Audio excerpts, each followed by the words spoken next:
History remembers many kings, but it only remembers one true architect of the ancient world. Let me take you back to the year 336 BC. A 20-year-old boy stood before a fractured kingdom. His father, King Philip of Macedon, had just been assassinated. The surrounding nations saw an opportunity. They saw a weak, grieving boy, and they prepared to tear his kingdom apart. What they failed to realize was that for 3 crucial years, King Philip had brought the greatest mind of the age, Aristotle, to privately tutor young Alexander. Under the shade of Mises groves, Aristotle didn't just teach him philosophy, he engineered a leader. He armed him with logic, rhetoric, strategy, and a vision of a unified civilization. Aristotle gave him a copy of Homer's Iliad, which Alexander kept under his pillow his entire life. When his father died, Alexander didn't just inherit a throne, he unleashed a mind specifically built to conquer the world. He didn't beg for peace. He didn't negotiate with the rebels. While other young kings might have overanalyzed their fears, Alexander executed with the cold precision Aristotle had taught him. He struck with a speed that paralyzed his enemies.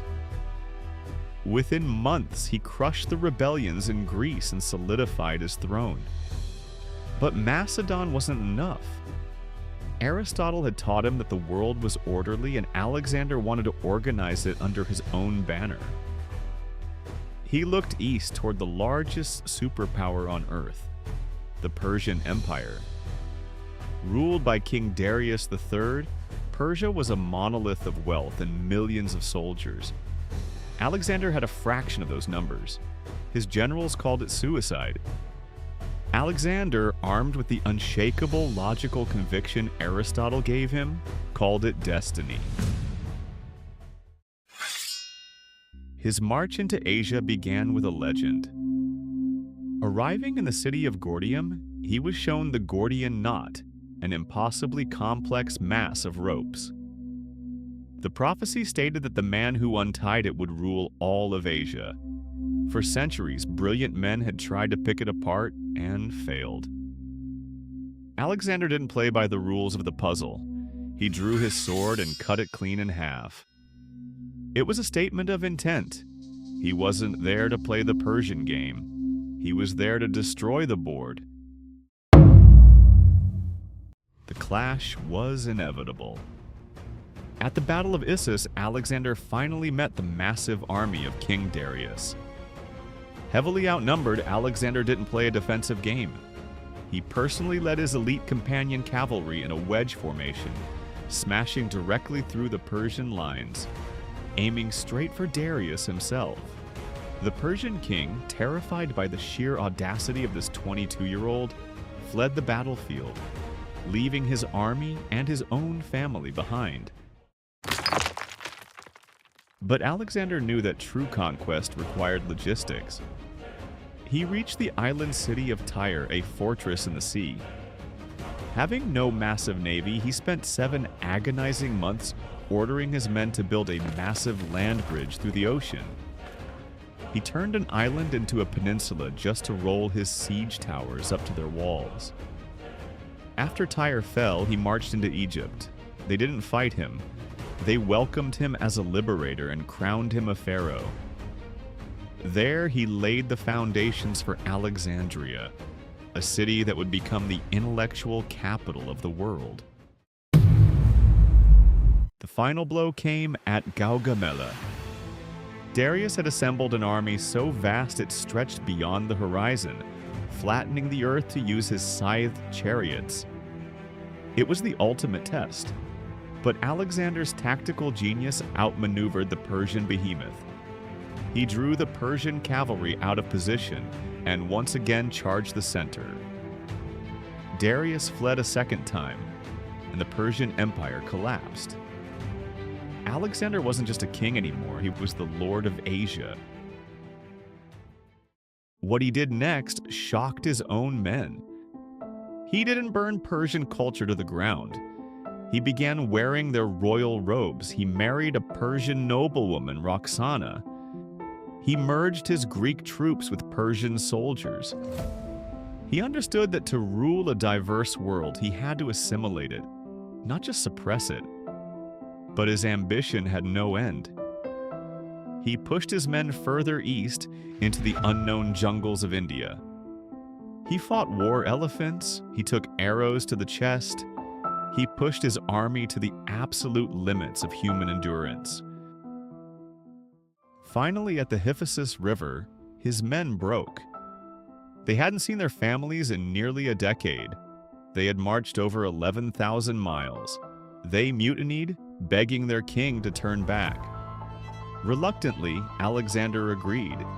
He returned to Babylon to consolidate his massive empire. He was planning campaigns into Arabia, aiming to conquer the rest of the world, but fate caught up to him. In 323 before Christ, at just 32 years old, the invincible conqueror fell violently ill. A sudden fever ravaged his body. As he lay on his deathbed, unable to speak above a whisper, his generals gathered around him. The empire he built stretched from Greece to India, controlling unfathomable wealth. They asked him one final desperate question. To whom do you leave the empire? Alexander took his final breath and whispered, to the strongest. And with those 3 words, he doomed everything. He left no clear heir, no written succession. Within days, his generals turned on each other. Decades of blood, genius, and conquest were torn apart in brutal civil wars. The greatest empire of antiquity was shattered from the inside, never to be reunited.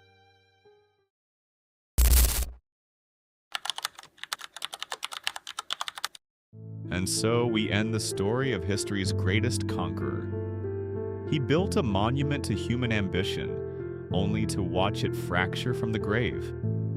But why does this ancient history matter to you right now in the modern world? Because history does not repeat itself, but human nature does.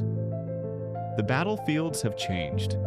The swords have been replaced by markets, equity, and corporate structures. But the rules of power and wealth remain exactly the same. If you want to build your own empire, if you want to achieve massive financial sovereignty, you must study Alexander, not just as a warrior, but as a blueprint. First, remember the Gordian knot. The masses are stuck trying to untie the knots of the middle class. They try to get rich by saving pennies, working 80 hours for a fixed salary, and playing by the system's rules. The sovereign cuts the knot. Bypass the corporate ladder. Leverage good debt. Build your own assets. Stop solving problems the way your competitors do. Bring the sword. Second, look at the siege of Tyre. Amateurs focus on brute force. Professionals focus on logistics. In business, logistics is your cash flow. It is your infrastructure. You cannot build a financial fortress if you are bleeding cash. Before you take massive risks, build the bridge. Secure your income streams. Build emergency reserves that normal people would call a paranoid. Your portfolio is your army. If you don't feed it, it will collapse. Third, master the art of assimilation. When Alexander conquered Persia, he absorbed their culture and their elite.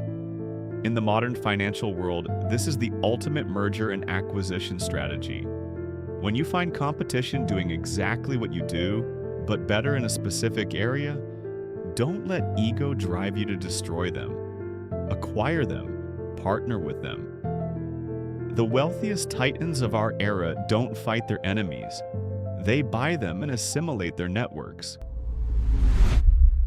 And finally, do not make the fatal mistake of Babylon. You can spend your entire life building a multi-million-dollar business, a massive real estate portfolio, and a legendary reputation. But if you do not plan for what happens when you step away, you are building a castle on sand. Do not leave your legacy to the strongest. Set up your trusts. Write your family constitution. Protect your wealth from human greed and taxes. True sovereignty is building an empire that outlasts your own lifetime. The board is set. The rules haven't changed in 2,000 years. The only question is how you will play the game. If you are building a legacy that will echo through generations, hit the subscribe button right now. And leave a comment below saying the word sovereign, so I know who the real architects are. See you in the next briefing.